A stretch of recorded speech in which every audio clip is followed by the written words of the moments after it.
கிருபையாக இந்த வாரத்தினுடைய கடைசி நாளிலும் கர்த்தர் நம்மை கொண்டு வந்து சேர்த்திருக்கிறார். ஹல்லேலூயா. கர்த்தர் நல்லவர். இந்த நாளிலும் கூட சங்கீதங்களின் புத்தகம் 119 சங்கீதத்தினுடைய 153 வசனம் முதற்கொண்டு 59 வசனம் வரைக்கும், சங்கீதங்களின் புத்தகம் 119 சங்கீதத்தினுடைய 153 160 வரைக்கும் வாசிக்கலாம். என் உபதேசத்தை பார்த்து என்னை விடுவியும், உமது வேதத்தை மறவேன். எனக்காக நீ வழக்காடி என்னை மீட்டுக் கொள்ளும், உம்முடைய வார்த்தையின்படி என்னை உயிர்ப்பியும். ரட்சிப்பு துன்மார்க்கர்களுக்கு தூரமாய் இருக்கிறது, அவர்கள் உமது பிரமாணத்துக்கு தேடார்கள். கர்த்தாவே, உம்முடைய இரக்கங்கள் மிகுதியாய் இருக்கிறது, உமது நியாயங்களின்படி என்னை உயிர்ப்பியும். என்னை துன்பப்படுத்துகிறவர்களும் என்னை விரோதிக்கிறவர்களும் அநேகர், ஆனாலும் உம்முடைய சாட்சிகளை விட்டு விலகேன்.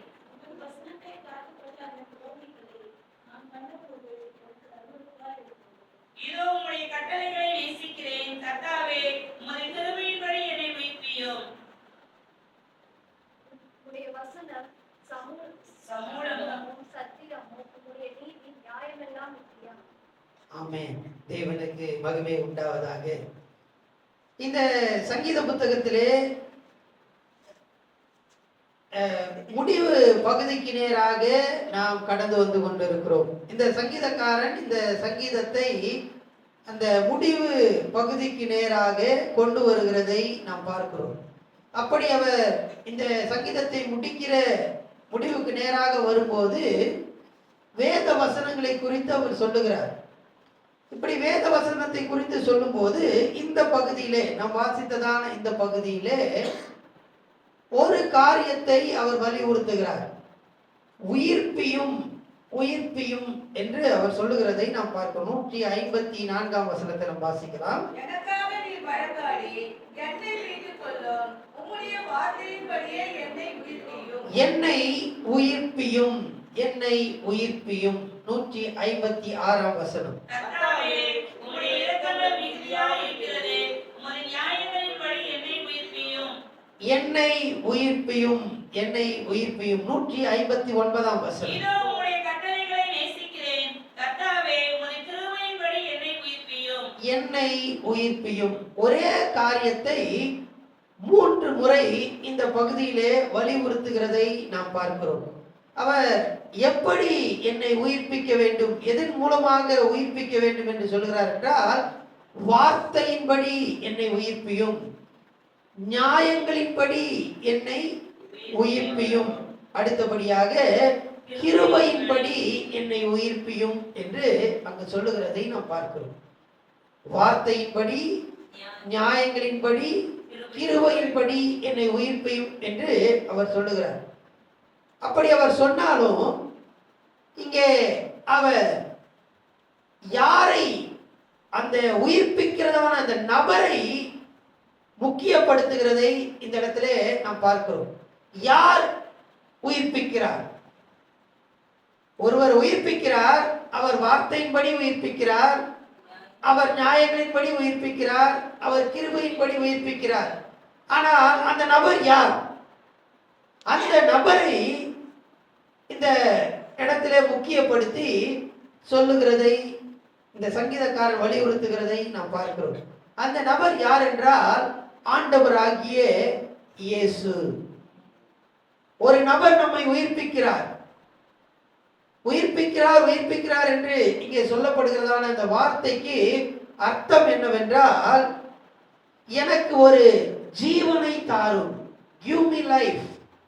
ஆண்டவரே, எனக்கு ஒரு ஜீவனை தாரும், நான் மரித்த நிலையிலே நான் இருக்கிறேன், என்னை உயிர்ப்பியும், எனக்கு ஜீவனை கொடுங்க, எனக்கு ஒரு உயிர் மீட்சி, திரும்பமாக நான் எழும்பத்தக்கதாக என்னை உயிர்ப்பியும்.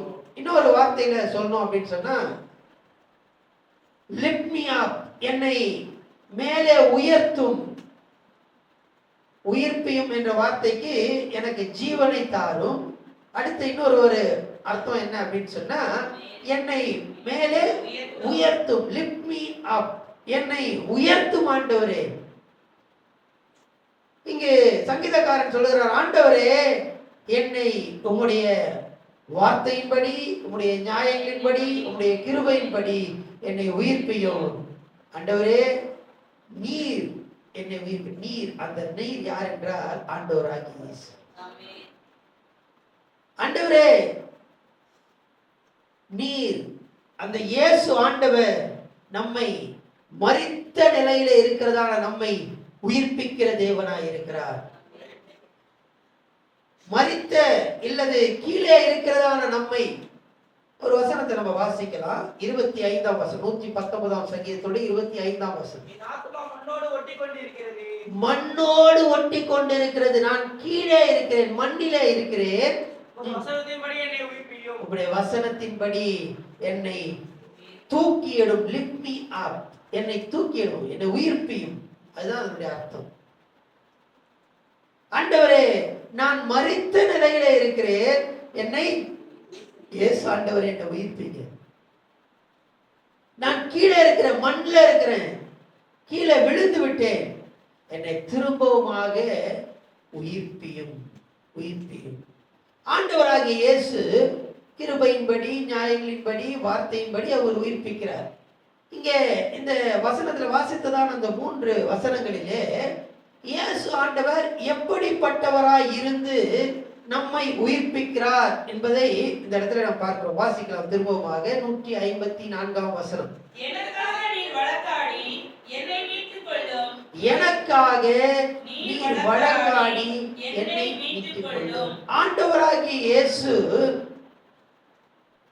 நம்மை உயிர்ப்பிக்கிற தேவனாய் இருக்கிறார். எப்படி உயிர்ப்பிக்கிறார் என்றால், அக்கிரமத்தினாலும் பாவத்தினாலும் மரித்தவர்களாக இருந்தோம். பயங்கரமான குழியிலும் குலையான சேற்றிலும் நாம் இருந்தோம். அப்படி இருந்ததான நம்மை ஆண்டவராகிய இயேசு நம்மை உயிர்ப்பித்தார். எப்படி என்றால், நம்மை தூக்கி எடுப்பதற்கு, நம்மை நிலைநிறுத்துவதற்கு, பாதாளத்திலிருந்து உலையான சேற்றிலிருந்து தூக்கி எடுப்பதற்கு நம்மாலே முடியவில்லை. ஆனால் ஆண்டவராகிய இயேசு நடுவராக இருந்து அவர் செயல்பட்டதை நாம் பார்க்கிறோம். அதைதான் யோபு சொல்லும்போது சொல்லுகிறார். வாசிக்கலாம் 9ஆம் அதிகாரம், புக் ஆஃப் ஜோப், யோபின் புத்தகம் 9ஆம் அதிகாரத்தினுடைய 33ஆம் வசனம்.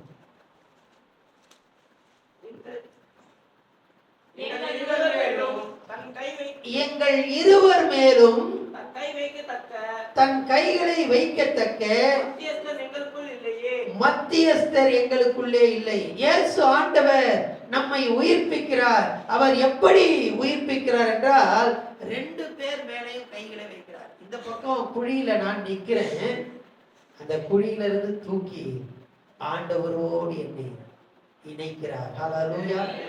பிதாவோடு என்னை இணைப்பதற்கு ஆண்டவராகிய இயேசு மத்தியஸ்தராய் இருந்து என்னை உயிர்ப்பிக்கிறார். ஹல்லேலூயா, ஹல்லேலூயா. ஆண்டவர் தன்னுடைய வார்த்தையின்படி, நியாயங்களின்படி, கிருபையின்படி உயிர்ப்பிக்கிறார். நடுவுல யாருப்பா இந்த காரியத்தை செய்யறார் சொன்னா, ஆண்டவராகிய இயேசு பாவத்துக்கும் பரிசுத்தமுள்ள தேவனுக்கும் நடுவாக நின்று 2 பேர் மேலே கையை வச்சு இந்த கையினால பிடித்து இந்த கையினால சேர்க்கிறார். மத்தியஸ்தர் நமக்கு ஒருவர் உண்டு. மத்தியஸ்தராய் இருந்து ஆண்டவர் நம்மை உயிர்ப்பிக்கிற தேவனாய் இருக்கிறார். வாசிக்கலாம் 1 தீமோத்தேயுவின் புத்தகம் 2ஆம் அதிகாரத்தினுடைய 5ஆம் வசனம் 6ஆம் வசனத்தை வாசிக்கலாம். 1 தீமோத்தேயுவின் புத்தகம் 2ஆம் அதிகாரம் 5, 6. தேவன் ஒருவரே, தேவன் ஒருவரே, தேவனுக்கும் மனுஷனுக்கும் மத்தியஸ்தர் ஒருவரே. எல்லாரையும் என்னை மீட்கும் பொருளாக இயேசு கிறிஸ்து எனக்காக எல்லாருக்காகவும் அந்த பரிசுத்தமுள்ள தேவனோடு என்னை உயிர்ப்பிக்கும்படியாக, என்னை இணைக்கும்படியாக அவர் மத்தியஸ்தராயிருக்கிறார். ஹல்லேலூயா. பயங்கரமான குழியில இருந்ததான என்னை தூக்கி எடுக்கும்படியாக, அந்த பரிசுத்தமுள்ள தேவனோடு நான் ஐக்கியப்படும்படியாக ஆண்டவராகிய இயேசு மத்தியஸ்தராயிருக்கிறார். ஹல்லேலூயா. அவர் மத்தியஸ்தராயிருந்து என்னை தூக்கி எடுக்கிறார். ஹalleluya. என்னை உயிர்ப்பிக்கிறார். எனக்கு ஒரு புது ஜீவனை அவர் கொடுக்கிறார். தேவனுக்கு மகிமை உண்டாவதாக. இரண்டாவதாக, ஆண்டவராகிய இயேசு எப்படிப்பட்டவராய் நடு நிலையானவராய் இருக்கிறார். என்னை வழக்காடி, வாசிக்கலாம் 154ஆம் வசனம். எனக்காக நீ வழக்காடி என்னை மீட்டுக் கொள்ளும். எனக்காக வழக்காடி. ஆண்டவராகிய இயேசு அந்த பிதாவாகிய தேவனோடு என்னை இணைக்கும்படியாக, பயங்கரமான குழியிலே உளையான சேற்றிலே இருக்கிறதான என்னை தூக்கி எடுக்கும்படியாக அவர் வழக்காடுகிறவராக மாறினார். ஹalleluya. மத்தியஸ்தராய் இருந்து என்னை தூக்கி எடுத்தார். இரண்டாவதாக வழக்காளராக. வாசிக்கலாம் 1 யோவானுக்கு எழுதின நிருபம் 1வது நிருபம் 2ஆம் அதிகாரத்துடைய முதல் 2 வசனங்கள். 1 யோவான் 2:1-2. என் பிள்ளைகளே, நீங்கள் பாவம் செய்யாதபடிக்கு இவைகளை உங்களுக்கு எழுதுகிறேன். பாவம் செய்யாதபடிக்கு இவைகளை உங்களுக்கு எழுதுகிறேன். ஒருவன் பாவம் செய்வானானால், ஒருவன் பாவம் செய்து அவன் மரித்த நிலையிலே கீழே விழுந்திருப்பானானால், நீதிபரராய் இருக்கிற இயேசு கிறிஸ்து, அங்கே நீதிபரர் என்று சொல்லப்பட்டிருக்கிறது. நீதிபரர் யார் என்றால் பிதாவாகிய தேவன். சரிங்களா? நீங்க ஆங்கில வேதத்துல பாத்தீங்கன்னா அட்வொகேட் என்று தான் போடப்பட்டிருக்கும். வழக்கறிஞராய் இருக்கிறதான இயேசு கிறிஸ்து. சரியான மொழிபெயர்ப்பு அதுதான். வழக்கறிஞராய் இருக்கிறதான இயேசு நமக்காக பிதாவினிடத்தில் பரிந்து பேசுகிறவராய் இருக்கிறார். பிதாவினிடத்தில், அதாவது நீதி ஆகிய அந்த நியாயாதிபதியினிடத்திலே, பிதாவினிடத்திலே வழக்கறிஞராய் இருந்து எனக்காக இயேசு ஆண்டவர் பரிந்து பேசுகிறார். ஹalleluya. ஹalleluya. இயேசு ஆண்டவர் வழக்கறிஞராய் இருக்கிறார். மத்தியஸ்தராய் இருந்து பிதாவுக்கும் எனக்கும் மத்தியஸ்தராய் இருந்து என்னை உயிர்ப்பிக்கிறார். இரண்டாவதாக அவர் வழக்கறிஞராய் இருந்து அந்த நீதி உள்ள நியாயாதிபதியாகிய பிதாவாகிய தேவனுக்கும் நான் பாவத்திலே குற்றம் சாட்டப்பட்டவனாக இருக்கிறதான எனக்கும் மத்தியஸ்தராய் இருந்து என்னை உயிர்ப்பிக்கிறார். ஹalleluya. ஹalleluya. என்னை தூக்கி எடுக்கிறார். அந்த வசனத்தை வாசித்து முடிங்க. 1ஆம் வசனம். நமக்காக பிதாவினிடத்தில் பரிந்து பேசுகிறவராய் இருக்கிறார். பரிந்து பேசுகிறவராய் இருக்கிறார். நம்முடைய பாவங்களை நிவர்த்தி செய்கிற கிருபாகர பலி அவரே. நம்முடைய பாவங்களை மாத்திரமல்ல, சர்வலோகத்தின் பாவங்களை நிவர்த்தி செய்கிற பலியாய் இருக்கிறார். அந்த ஆண்டவராகிய இயேசு வழக்கறிஞராய் இருந்து இந்த 2 பேருக்கும் என்ன பண்றாருன்னா ஒரு சமாதானத்தை ஏற்படுத்துகிறார். ஹalleluya. என் கட்சிக்காரர் பாவத்துல விழுந்துட்டாரு, அவரை திரும்பவுமா என்ன பண்ணணும், உயிர்ப்பிக்கணும் அப்படின்னு சொல்லி ஆண்டவராகிய இயேசு நடுநிலையானவராக வழக்கறிஞராய் இருந்து என்னை உயிர்ப்பிக்கிறார். ஹalleluya. இரண்டாவதாக நாம் வாசிக்கலாம் 156ஆம் வசனம். கர்த்தாவே, உம்முடைய இரக்கங்கள் மிகுதியாய் இரக்கங்கள் மிகுதியாய் இருக்கிறது. இரக்கங்கள் மிகுதியாய் இருக்கிறது. இதெல்லாம் வாசித்தோம். இப்ப நம்ம அந்த 1 யோவான் 2ஆம் அதிகாரத்தோட 2ஆம் எடுத்து வாசிக்க வேண்டாம். அங்க கிருபாதார பலி அவரே என்று வாசித்தோம். கிருபாதார பலி, கிருபைக்கு ஆதாரமான பலி, கிருபாதார பலி. இரக்கங்கள் மிகுதியாய் இருக்கிறது.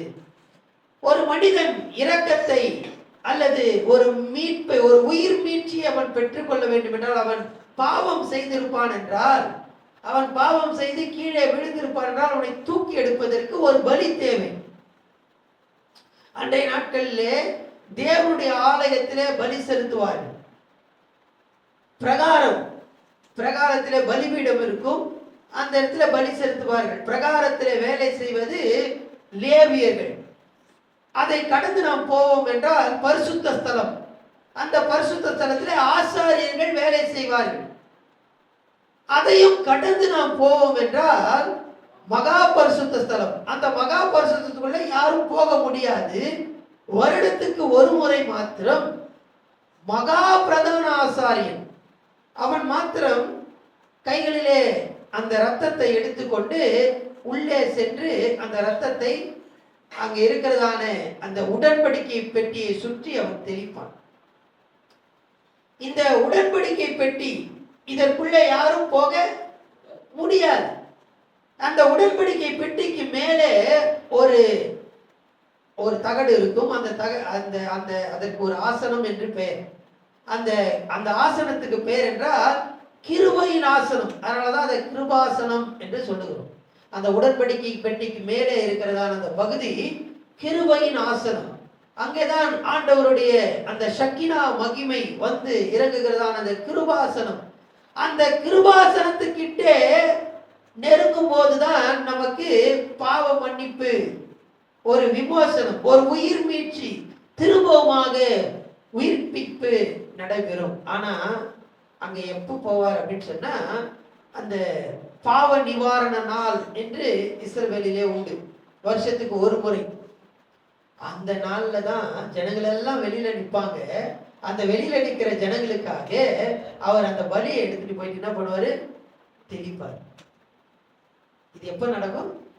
வருஷத்துக்கு ஒரு முறை. ஆனா ஆண்டவராகி இயேசு என்ன பண்ணார் அப்படின்னு சொன்னா, அந்த மகா பரிசுத்த ஸ்தலத்துக்குள்ளே பிரவேசிக்க கூடாதபடி இருந்ததான திரைச்சீலையை இரண்டாக பிரித்தார். ஹல்லேலூயா, ஹல்லேலூயா.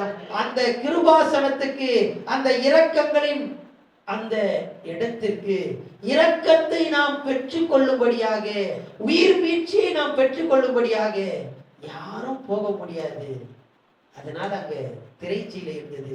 ஆண்டவராகி இயேசு அந்த கிருபாதார பலியாக மாறினது நிமித்தமாக இன்றைக்கு நான் அந்த தைரியமாக அந்த கிருபாசனத்திலே சென்று அந்த இரக்கங்களை நாம் பெற்றுக்கொண்டு திரும்பமாக எழுப்பி நிற்க, உயிர் மீட்சி அடைய தேவன் நமக்கு கிருபை பாராட்டுகிறார். ஹல்லேலூயா, ஹல்லேலூயா. வாசிக்கலாம். எபிரேயருக்கு எழுதின நிருபம் 4ஆம் அதிகாரம் 16ஆம் வசனம். எபிரேயர் 4:16. ஆதலால் நாம் இரக்கத்தை பெறவும், நாம் இரக்கத்தை பெறவும், ஏற்ற சமயத்தில் சகாயம் செய்யும் கிருபையை அடையவும் தைரியமாய், ஏற்ற சமயத்திலே சகாயம் செய்யும் கிருபையை அடையவும் தைரியமாக அந்த கிருபாசன தண்டையிலே சேர கடவோம். ஹல்லேலூயா. எப்படிங்க சேர்றது? சேரவே முடியாது, உள்ள போகவே முடியாது. அந்த திரைச்சீலை இருந்தது. ஆனா இன்றைக்கு அந்த திரைச்சீலை ஆண்டவராகிய இயேசு கிறிஸ்து பலியானது நிமித்தமாக, கிருபாதார பலியாக அவர் மாறியது நிமித்தமாக இன்றைக்கு நான் அவருடைய இரக்கங்கள் மிகுதியாய் இருக்கிறது என்று நம்ம வாசித்தோமே சங்கீதத்துல. அந்த மிகுதியான இரக்கத்தை பெறும்படிக்கு தைரியமாக அந்த கிருபாசனத்திலே கடந்து சென்று உயிர் மீட்சியை அடைய ஆண்டவராகிய இயேசு நமக்கு கிருபை பாராட்டி இருக்கிறார். ஹல்லேலூயா, ஹல்லேலூயா. முதலாவதாக ஆண்டவராகிய இயேசு நமக்கு மத்தியஸ்தராய் இருந்தார். இரண்டாவதாக வழக்கறிஞராய் இருந்து நம்மை உயிர்ப்பிக்கிறார். அடுத்தபடியாக கிருபாதார பலியாக மாறி இரக்கங்களை நாம் பெற்றுக் கொள்ளும்படியாக என்னை உயிர்ப்பிக்கிறார். ஹல்லேலூயா, ஹல்லேலூயா. தேவனுக்கு மகிமை உண்டாவதாக. கடைசியாக வாசிக்கலாம் 159ஆம் வசனம். இதோ உம்முடைய கட்டளைகளை நேசிக்கிறேன். கர்த்தாவே, உம்முடைய கிருபையின்படி என்னை உயிர்ப்பியும். அடுத்த வசனம். உம்முடைய வசனம் சமூலமும் சத்தியம். உம்முடைய நீதி நியாயமெல்லாம் நித்தியம். மூன்றாவதாக ஆண்டவராகிய இயேசு எப்படி உயிர்ப்பிக்கிறார் என்றால், வேத வசனத்தின்படி என்னை உயிர்ப்பிக்கிறார். அதான் 160ஆம் வசனம், 160ஆம் வசனத்துல சொல்லப்பட்டிருக்கிறது. உம்முடைய வசனம் சமூலமும் சத்தியம், உம்முடைய நீதி நியாயங்கள் எல்லாம் நித்தியம்.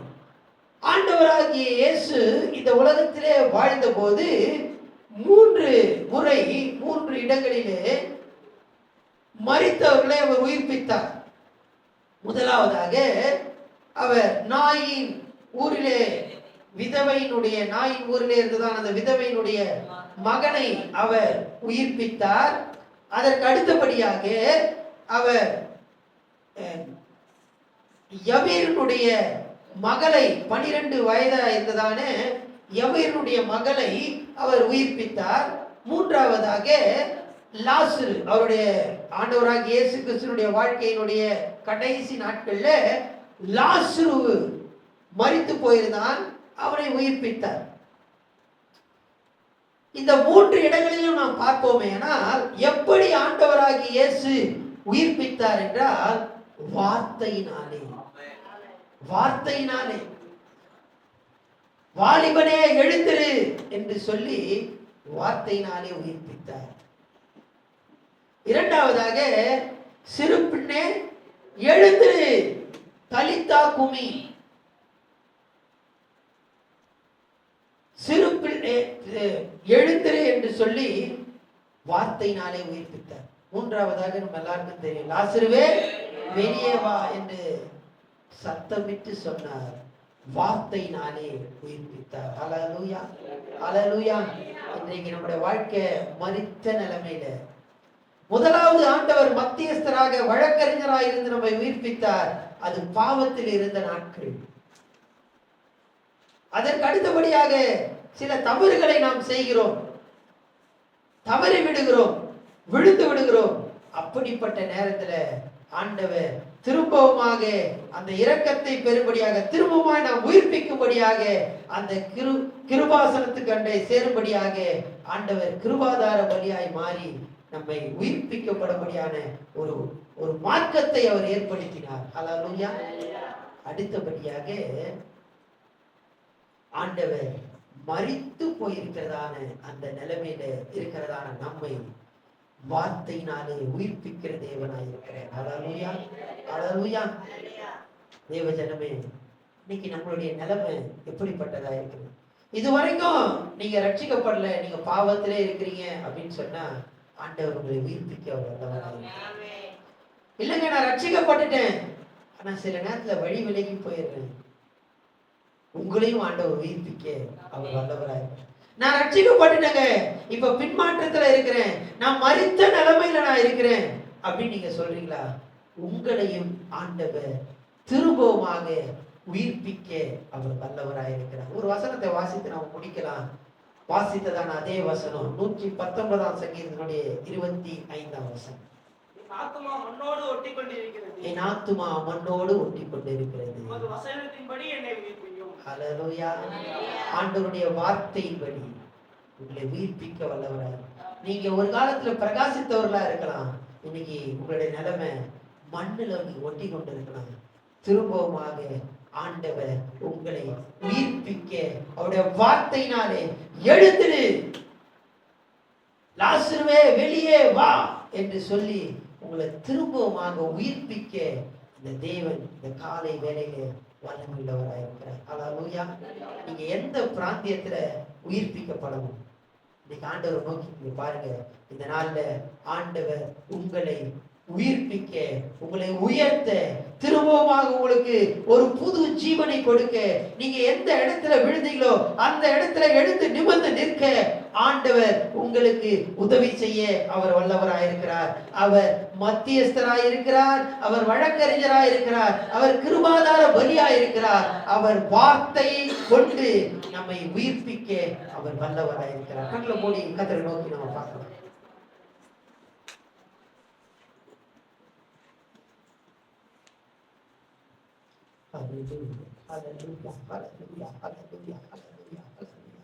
ஆண்டவரே, நாங்கள் விழுந்த இடத்துல திரும்பமாக எழும்பி நிற்க வேண்டும். ஆண்டவரே, நாங்கள் உயிர்ப்பிக்கப்பட வேண்டுமே.